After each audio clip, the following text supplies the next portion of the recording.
চলতে শুরু করলাম।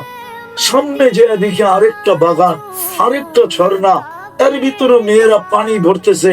প্রথম মেয়েদের চেয়ে আরো কোটি গুণ বেশি সুন্দরী। ইমাম কুরতুবী রাহমাতুল্লাহ আলাইহি বলেন কোটি গুণ সুন্দর। এরাও আমাকে দেখা বলতেছিল আইনার জামাই আসতেছে। ভাবলাম এদের ভিতরে কেউ হবে। জিজ্ঞেস করলাম তোমাদের ভিতরে আইনা কে? বললো আমরা কোথায়, ওটা তো আরো আগে। তো ছুটতে শুরু করলাম। তৃতীয় বাগানে ঢুকলাম, দেখলাম একটা হীরার, একটা মুক্তার খচিত ঘর। দরজায় একজন দাঁড়ায় আছে। ও রূপ দুই দলের চেয়ে কোটি গুণ বেশি। ভাবলাম এটাই হবে। দৌড়ে যে চাপ দিয়া ধরতে চাইলাম, ও থামায় বললো আমি না, আসলটা ভিতরে। দেখলাম হীরার তুলনার ভিতরে তুল খেতেছে।